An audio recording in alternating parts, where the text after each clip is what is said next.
Make of yourselves a light, said the Buddha before he died. I think of this every morning as the east begins to tear off many clouds, to send up the first signal, a white fan streaked with pink and violet, even green. An old man, he lay down between two sala trees, and he might have said anything, knowing it was his final hour. The lights burn upward. It thickens and settles over the fields. Around him, the villagers gathered and stretched forward to listen. Even before the sun itself hangs, disattached in the blue air, I am touched everywhere by its ocean of yellow waves. No doubt he thought of everything that had happened in his difficult life. And then I feel the sun itself as it blazes over the hills like a million flowers on fire. Clearly, I am not needed. Yet, I feel myself turning into something of inexplicable value. Slowly, beneath the branches, he raised his head. He looked into the faces of that frightened crowd. It's a poem by Mary Oliver, The Last Instructions of the Buddha. More on that in a moment. But first, I wanted to welcome everybody once again. Been a good day so far. It's almost over, which I can't believe. And appreciate many of you who have come from a distance to join today, to sit here together. And some of you walked over from the Pundarika and Neopala, or I call it the Neapolitan building. Multiple flavors over there. So we spent the evening together, most of us, and took this time to kind of escape from the craziness of our world. And isn't it crazy? And I wanted to, we don't get a chance as we do in Sesshin, where we get a council afterwards to kind of appreciate one another, at least that's a part of it. And so I want to say how much I appreciate all the work and the time and the effort that goes into creating this container. Sesshin is just amazing with the work, and keeping in mind it's almost as much work to put on a one-dayer as it is like the 7 or 9 dayers. Not a lot of difference. So, palms together, Sesshin for you. And we have a lot of people, some of them are kind of old-timers, if you will, practitioners that are trying out new things. And we're training a lot of people. This is Myoho's first go-round as head monitor, which is just great. And EV's been just training everybody. And had you done meal leader before? Okay. But we're all kind of, pushing our limits a little bit, learning new things, myself included. This is only the second time I've done a Zazenkai in the leadership role. It's really everybody else does the work. It's twice, and I can hear Yudo thinking right now, it's 2 times too many. See, I can read minds. So a Zazenkai, there's different translations. The one I really like is to come together for meditation. And that's what we've done today. And our website says a day-long retreat devoted to samadhi practice with great silence observed throughout the day. This is an opportunity to intensify and deepen your practice through the experience of periods of uninterrupted meditation I don't know about yours, but my zazen is kind of interrupted at times. But walking meditation, a Dharma talk, service, mindful work practice, meals, oryoki. Don't you love oryoki? And then the interviews. So this is in our, here at ZCLA, this is very much the same kind of format we would use at a sesshin. Sometimes they do zazenkais in other temples that I'm aware of, and it's pretty much just a lot of sitting without the accoutrements. Now, I tend to be personally a very private person. Seclusion and solitude are really important to me. I really, really relate to the old poets of China and the hermits of Japan. And yet, we have this third treasure, Sangha, that is so important. And it is really moving to sit with people. And I know that that's very necessary. And I wanted to share some words from Master Koan Yamada, what he had to say about sitting alone.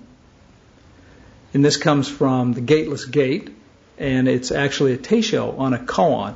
And the koan is entitled The National Master's Three Calls. And I'm not going to go into that. This is just a piece from his teisho. And he said, I would like to say something about practicing zazen alone.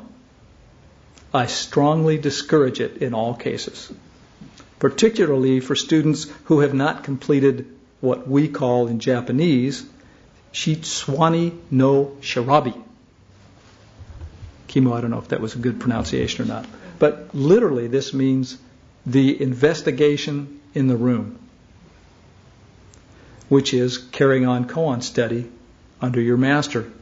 To practice zazen alone is so difficult that it is almost impossible. Most students who do so go wrong. For effective zazen, it is very important to practice sitting with a group, at least occasionally, if you want to get results. The true practice of zazen is very severe. Some of us know that from the pain we felt today. The present koan is a good example of this. To attain kensho, which is self-realization, is not so difficult. For some people, only one sesshin, or Zen retreat, is sufficient. But kensho is only the entrance to our final goal in doing zazen, namely the accomplishment of our character. This involves a purification which is most difficult, and requires a great deal of time. There is really no end to the practicing. Practicing 1,000,000 years is still insufficient. The sutras are very clear in saying that it took Amida and Shakyamuni thousands of millions of kalpas to become Buddhas. As I told you before, a kalpa is an almost immeasurable long period of time.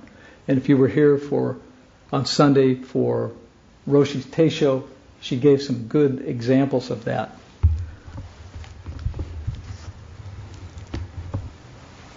What does this inconceivably long period of time tell us? He goes on to say, it says that from one point of view, our essential nature can be polished endlessly. And from another point of view, the stains and layers of dirt which have accumulated on our essential nature are immeasurably thick. So I don't know if that's encouraging or not. I'm wondering which end of the kalpa I'm at, how many lives. I did a lot of research with this kalpa thing that goes on for pages and pages. They get into minutia about how many years this is. One of the images that Roshi talked about was imagining a huge empty cube at the beginning of a kalpa, approximately 16 miles in each side and 16 miles deep. Once every 100 years, you insert a tiny mustard seed into the cube.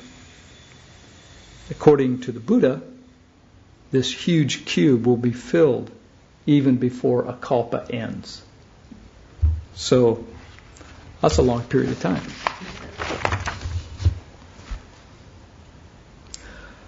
So we've carved this time out together to sit, create this container. And I think it's admirable that we do. I looked up there was a poll about how the average adult American spends his or her free time. This was 1997. They said that 15 hours per week goes to watching TV, almost 6.7 hours to socializing, 2.5 hours to reading, 2.2 hours to recreation and sports, and only 9/10 of an hour to religion or spiritual practice. That's 54 minutes a week. The report I read at this time, President Bush, then President Bush, was on the cover of Newsweek, and they were talking about his spiritual study and a prayer group and what he was doing. And he found the time to do this. And each day before his exercise and before taking a cup of coffee to his wife. I relate to that. I do this at 6:30 for my wife Carla every morning. And he met with a group of 10 men weekly for Bible study. And it said that they went on 1 year on the gospel, for a whole year on the Gospel of Luke, which is 30 pages in the Bible. Now, I'm not a big Bush fan, but it's interesting to see that he put that amount of effort into it. And so are we as busy as the President of the United States? Hard to say. So, why are we sitting? Why are you sitting? Could be watching the Olympics, the Winter Olympics. We missed the opening ceremony, right, last night? So we could be doing a lot of other things. For some, it may be just your vow. I was at a sitting with Reb Anderson from Green Gulch. And he told me whenever he sits down, first thing he does is makes a commitment that he is sitting for all sentient beings. Maybe you're sitting to try and end your own suffering, and then the suffering of others. Some of you may be here just out of curiosity. But Zazen is the guts of Zen. Without Zazen, no Zen. We do a lot of other things here. We study the sutras. We perform services, do a lot of liturgy. We eat oryoki when we're in sesshin most of the time. But Zazen is the core. It's our foundation. Now, I personally love, we have what's called a wall-gazing schedule, and I think the sesshin was called the Mugan sesshin, where we don't do a lot of that. No oryoki. We do eat. No service. No interviews. No talk. Our Roshi loves that. It's a little easier on her. But we sit and sit and sit. And we call it the wall-gazing schedule. In the old days, we used to actually gaze at the wall, face the wall. And nowadays, the last 2 years, we actually been facing out as we're doing at this Zazenkai. That's pretty interesting, I think. So we're not facing the physical wall, but most of us will attest we're still facing a wall. What is your wall?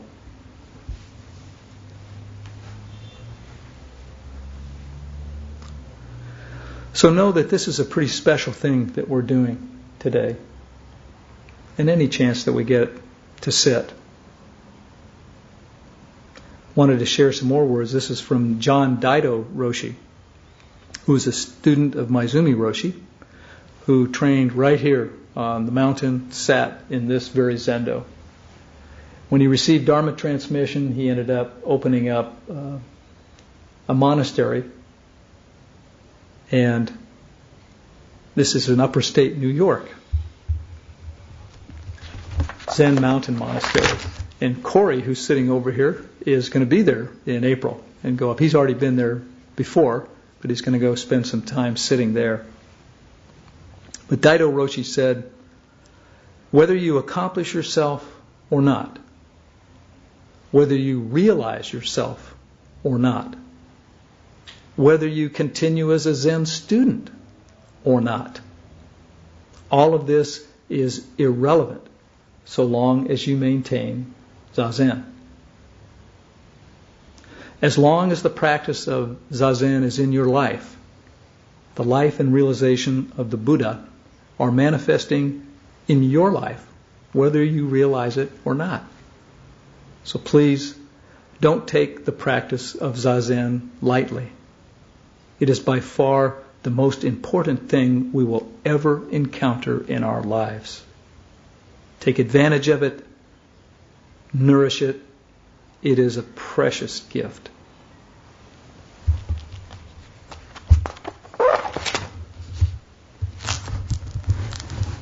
End of the sermon.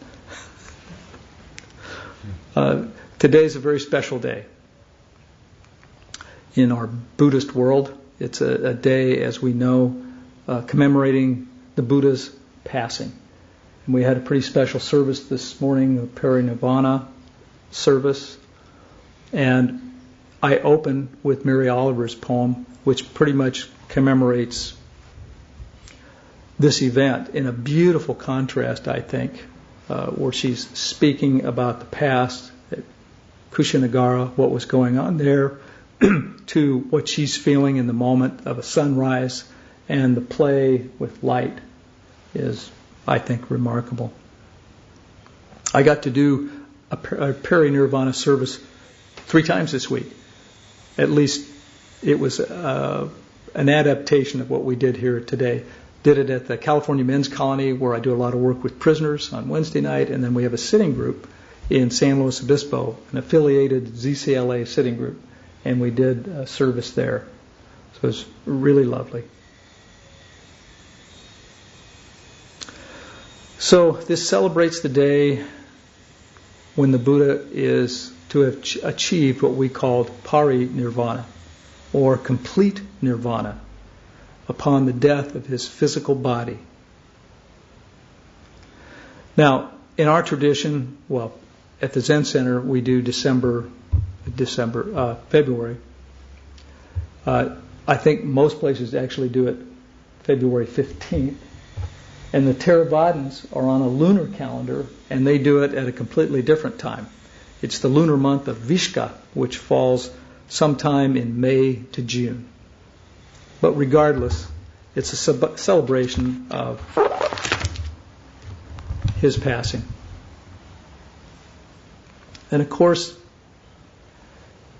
it gives rise to our considering our own mortality, our own death, and the death of loved ones. And a reflection on impermanence in general. So I'm going to give you a little bit more background or detail on the events that happened. This is how he entered nirvana, the last days of the Buddha. And this is taken from the Mahaparinirvana in Pali. Sanskrit would be Nirvana, Sutra, Sutta in Pali. And the version that I read is 500 and some pages. It's pretty mystical. And then also referred to some historians, modern day historians. And it's so interesting because this is a kind of a made-for-TV series event. It's filled with intrigue and murder and greed, espionage, old age, sickness, and death. Of course, what good story from Buddha wouldn't have that? mythology, divine interventions, magical occurrences, and even mesenteric infarction. More on that in a moment. But it's really a blend of the sutra and modern scholars. Buddha's 80 years old. And it's been 45 years since he had his enlightenment, and he's been out teaching. 80 years old in those days, when you think about it, that's a big deal. I also went and kind of checked out what the life expectancy was during that time. So roughly 500 BC. It's BCE now, right? Before the Common Era. And from what I could gather, it was kind of a worldwide, it was 30, 35 years, and he lived to 80. Now my hunch is, in India, it may have been a little bit less than that, the average. So currently, the average expectancy, somebody being born now, 71 years of age, or will grow to 71 years old, 68.5 for males, 73.5 for females. Females outlive us. This is according to a report in 2009 from the World Factbook World Health Organization. Now, I did a little bit of a ratio on that. So some of you guys are much better at math than I am, but it's 30 years is to 80 as to 71 to X. Well, it's like 150 some years. So that was pretty unusual for that day and age. By the way, another tidbit was women, of course, on average live longer than men in all countries except Tuvalu, Tonga, Kuwait, and Qatar. So if you want to live longer than women, you'll have to move. Now, I have my own completely unsubstantiated and unscientific opinions on this, not on the age, but on Buddha living this long. And I'm convinced he had some good genes in there. The gene pool must have been good. I mean, after all those kalpas, you must have cultivated some good genes. But, more to point, is he did study with one of the leading yoga instructors or teachers of that time. And a lot of us just think that it's yoga in the States, it's just this asanas or the exercises. This was steeped in philosophy. That's really why it was there. But a big piece of that was he goes through the complete asana training, doing the pranayama breathing, and certainly it couldn't hurt. That said, with the philosophy, the philosophical end of it, he finally gets to the point where he said, this still isn't working for me. And he goes off on his own. That's when he ultimately becomes an ascetic. What I admire is that even when he created his own practice, his own program, he just said, hey, this worked for me, try it. In other words, not guaranteeing it's going to work for you, but try it. If it doesn't work for you, you can try something else. And I kind of like that approach.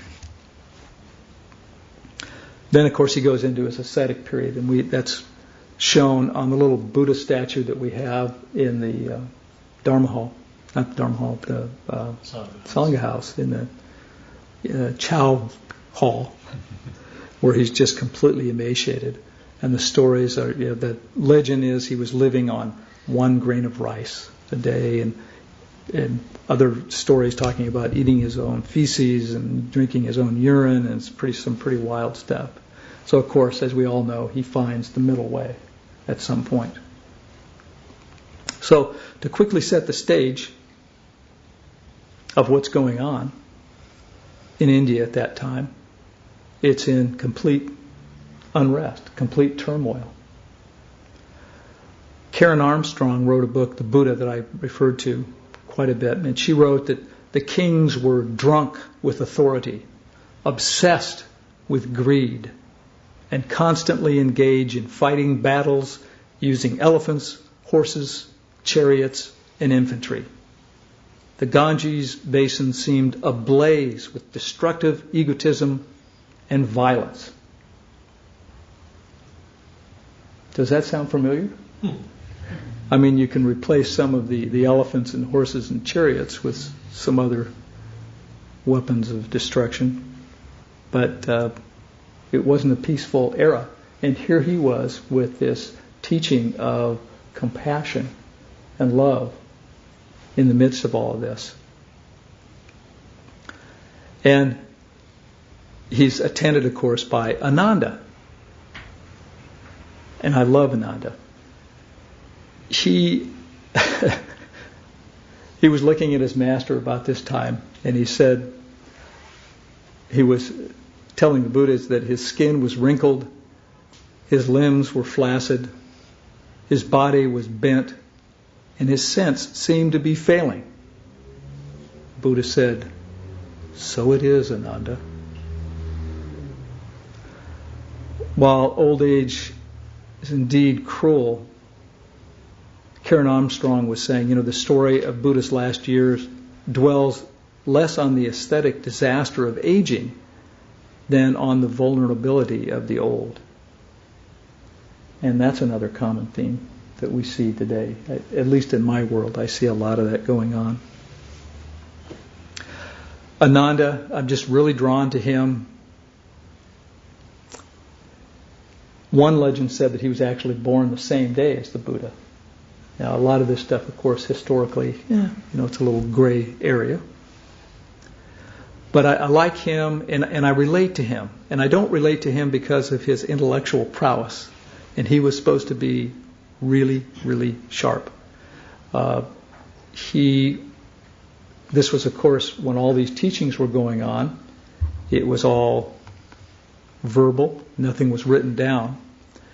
And then they said that he had almost a photographic memory and memorized all these sutras. And if you've read some of this stuff, it's a lot of stuff. And after the Buddha died, they had the first council shortly after Buddha died. And they weren't going to allow him in because, and this is why I relate to him, here is this guy Ananda, I think it was 25 years that he was kind of Buddha's right-hand man, and was with all these spiritual giants, like rock stars of Buddhism, including the Buddha himself. And he didn't have his awakening during this time. It wasn't until after Buddha passed that he had his awakening. So at the first council, the arhats, the awakened ones, weren't going to allow him in. Well, I guess they thought twice of that when they realized he was this wealth of knowledge of everything that Buddha had said. And all those scripts, it's thus I have heard, those are all supposedly connected with what Ananda was remembering. So, at that time, Buddha had an old friend, old as he was old, but long-term friend as well, King Pasendi, and who had just lost his wife, was severely depressed, and it turns out the younger royalty completely took over the kingdom, kicked him out, sent him on his way, and he dies a pauper's death. So there was a lot of that kind of stuff going on. A lot of those stories are told. And the Sangha was not immune from this very thing, from such conspiracies. 8 years before this, and this isn't in the Pali text, but it's in the Vinaya, there was a plot to kill Buddha by his own brother-in-law, Devadatta. And of course the Pali texts kind of create him or paint him as this wonderful student, an admired monk. But he worked with another prince in the region called Ajatasattu, who was the son and heir of King Bimbisara. And what happens there is the two of the kids get together and they decide to do the older guys in. And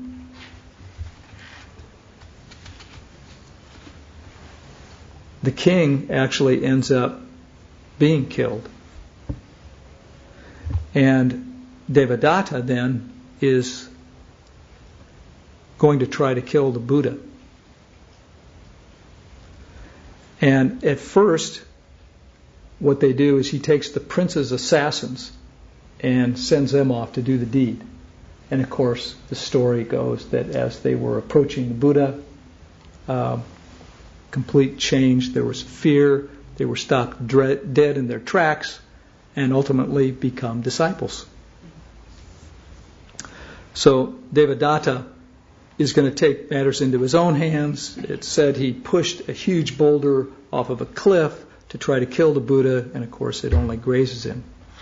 And then he goes after what's supposed to be a sure deal. He gets this ferocious elephant to send after the Buddha and do him in. The elephant's name is Nalagiri. And of course, in charges the elephant, and immediately seeing the love and compassion coming from the Buddha, turns completely docile, comes up to the Buddha, and it's said that the Buddha just stroked his trunk, and the elephant dusted the Buddha's feet off with his trunk and went away completely tame.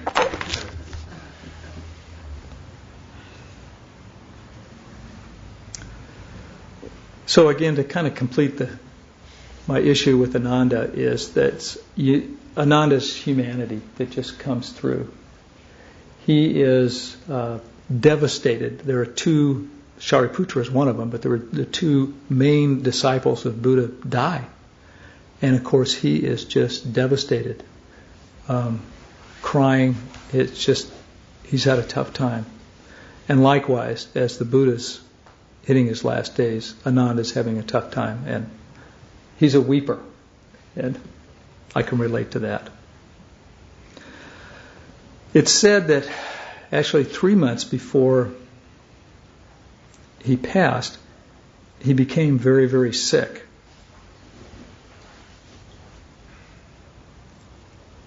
And Ananda is said to have said, "When I saw the Blessed One's sickness, my own body became very weak." He said, "Everything became dim to me and my senses failed. Yet I still had some comfort in the thought that the Blessed One would not come to his final passing away until he had given some last instructions to the monks." And in this conversation, Buddha responds to him. He says, "What more does the community of monks expect from me, Ananda? I have taught the Dharma openly and completely. I have held nothing back and have nothing more to add to the teaching. A person who thought the Sangha depended on him for leadership might have something to say. But Ananda had no idea. Buddha said, "Now I am frail, Ananda, old, aged, far gone in years. This is my 80th year, and my life is spent. My body is like an old cart, barely held together." He gives Ananda a chance. He kind of tells Ananda, he says, because I'm the blessed one, I have perfected psychic power and could, if I so desired, remain in this place without a world or throughout a world period or until the end of it. Well, Ananda just didn't get that. He kind of ignored it and didn't ask him to do that. And this happened like 3 times. So finally Buddha gave up.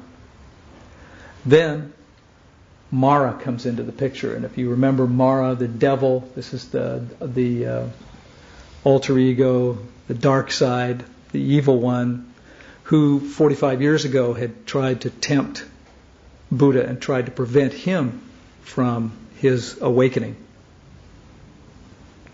And he said, Mara said, you've done everything you can that you wanted to do. Why don't you just give it a rest? You're done. Just go ahead and pass now. Buddha said, do not trouble yourself, evil one. In 3 months I will pass away and enter nirvana. So he's doing it on his terms.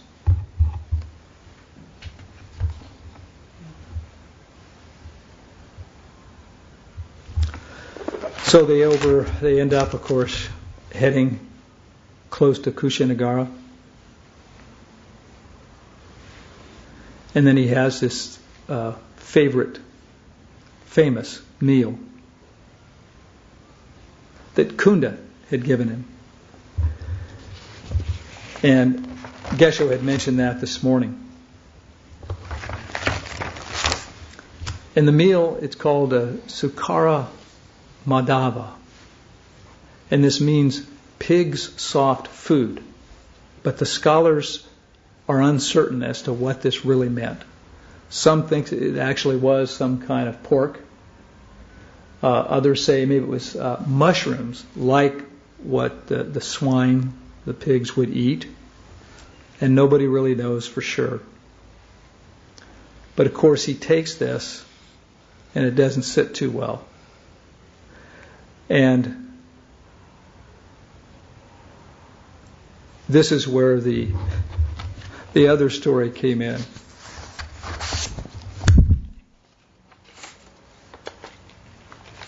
It's amazing what scholars do for a living. This is actually, it's a monk, but he had been a physician. Dr. Metanando is a bhikkhu, so he's a monk. And I think he is out of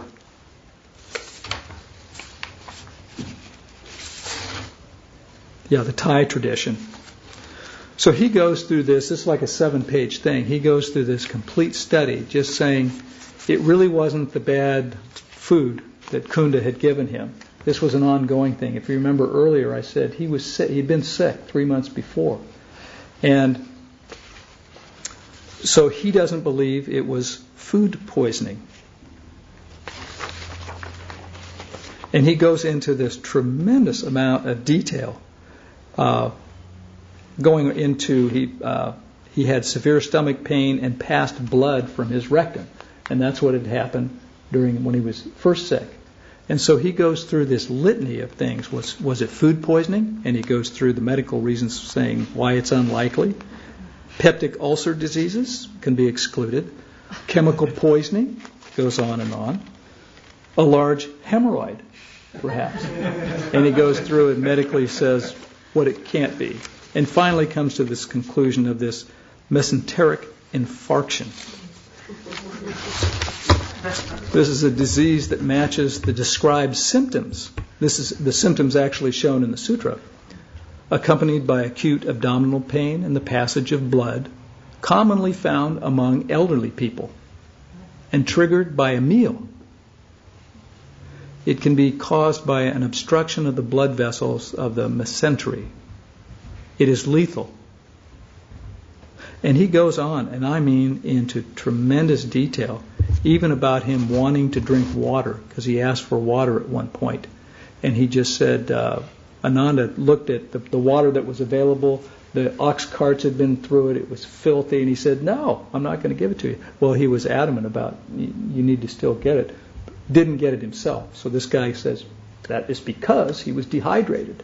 And he didn't have the strength to do this. So, who knows? Mesenteric infarction. Or bad pork.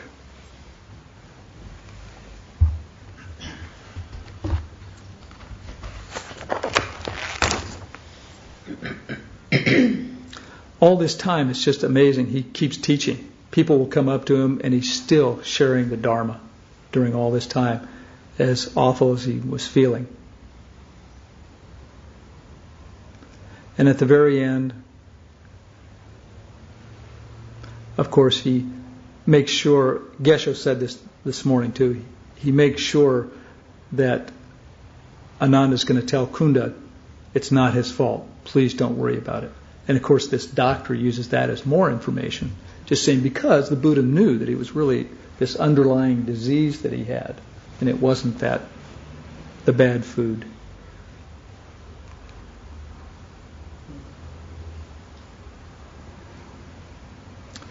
So at the very end, he said, all compounded things are subject to decay.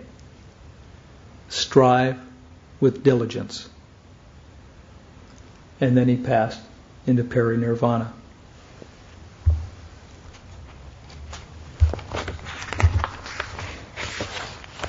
Now,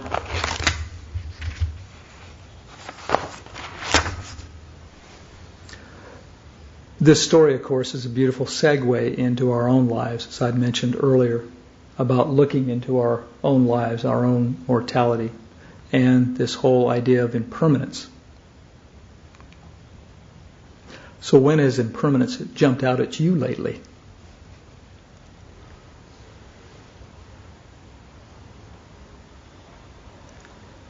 I don't know who the person was this morning that Roshi had mentioned, but there was somebody that just passed.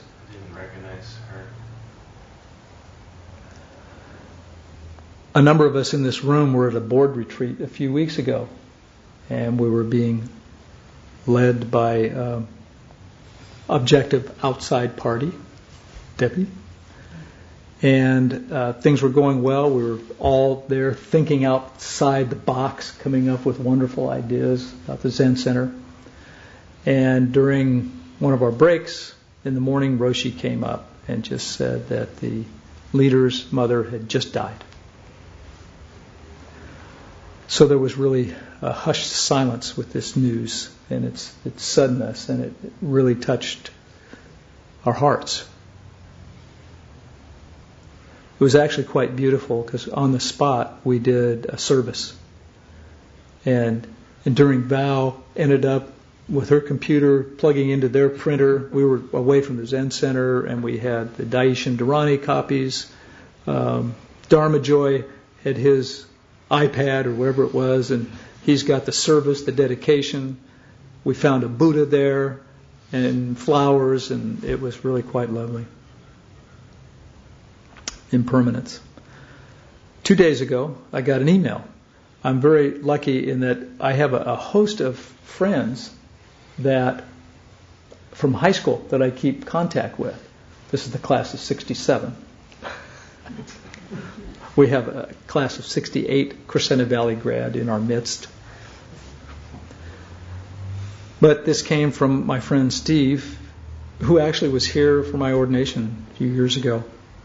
It said, one and all, remember Bob? This was Bob Chase, our class of 67. I was his roommate for a couple of years after college, and we got along great. Backpacking, smoking weed together, eating too much junk food, having laughs. His brother Jim called this morning and said that Bob died abruptly on Monday night. He was sitting in his recliner, eating peanuts and watching the flat screen. His eyes widened, he pitched forward, and was gone. He was 65 years old, leaves his wife, Jerry, 35 years after 35 years of marriage. Didn't have lots of nieces and nephews, but no children.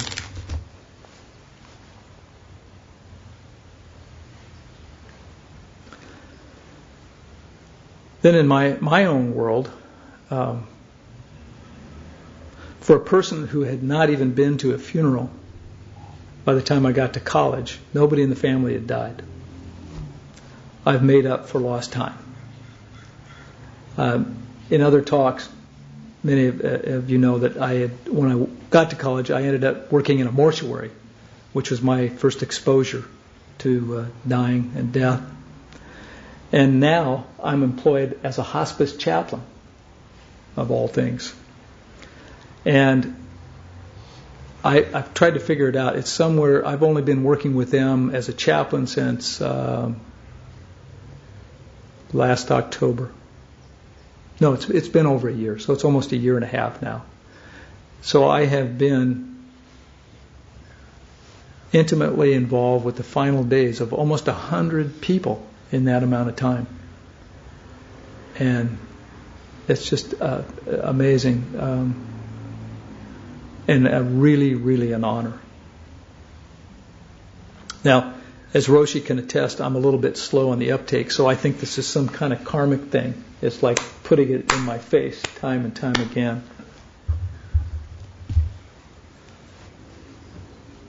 And I'm trying to make friends with death. That happens to be the title of a book that I just happened to pick up. We go to 35, is that right? Or is it ended? Just a few more minutes. Okay. I'll stop and drink.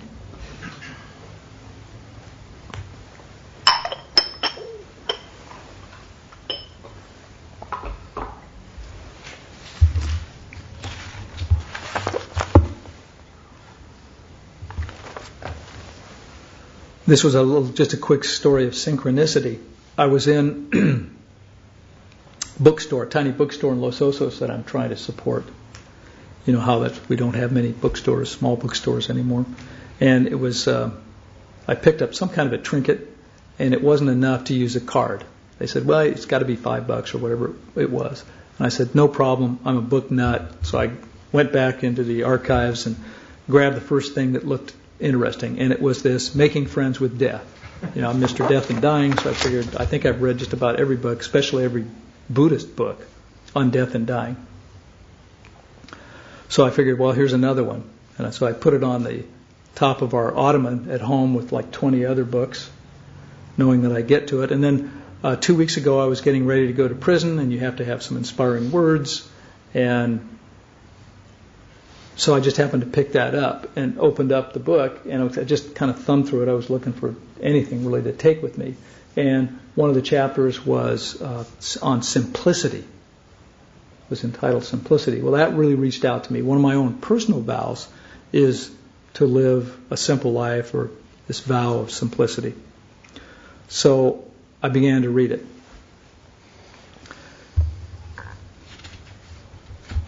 In a stucco room in New Mexico, a group of women are gathered.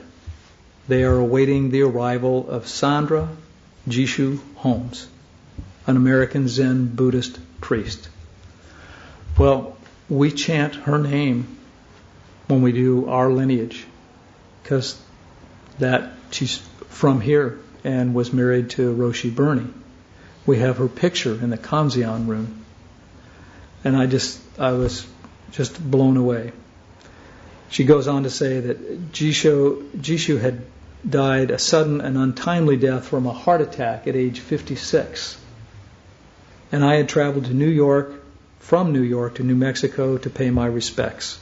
Upon arriving, I was invited by Jishu's husband, Bernie, who is Roshi Bernie, to join the women who were preparing to receive Jishu's body. And she goes on to say, in the center of the small bedroom is a double bed with handmade quilts. And the small group of women crowd the narrow spaces surrounding it. From the adjoining room, chanting rises and falls, while in the bedroom, women wait quietly. On a night table is a bowl of fragrant water and a pile of clean towels and washcloths. A woman playing a sarod quietly sings in the corner. And it's a beautiful scene, and I actually did read the whole piece, the whole chapter to the men that night at CMC. She said, when we encounter death, it is profoundly simple. But as we go about our lives, we lose touch with that simplicity. Simplicity is experience pared down to raw essentials, with nothing added, nothing removed. Therefore, it is without deceptions. When we have lost touch with ourselves and one another, the simplicity of death can bring us back quite powerfully to what really matters. And in my hospice work, I just see that time and time and time again. It kind of boils, nothing else seems to be too important other than your relationships,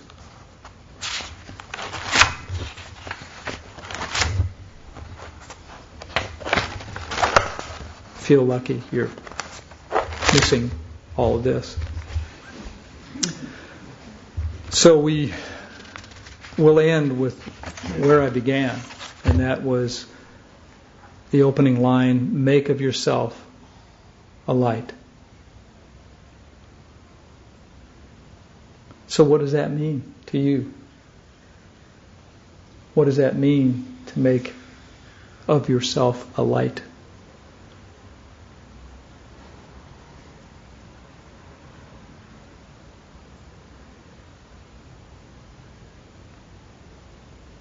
I found about 30 things. I won't go through them all.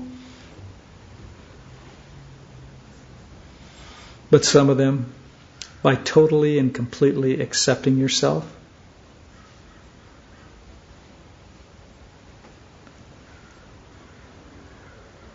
by letting the past go,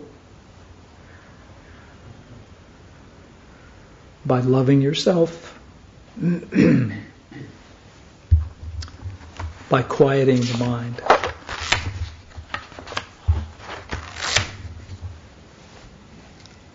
By caring for others.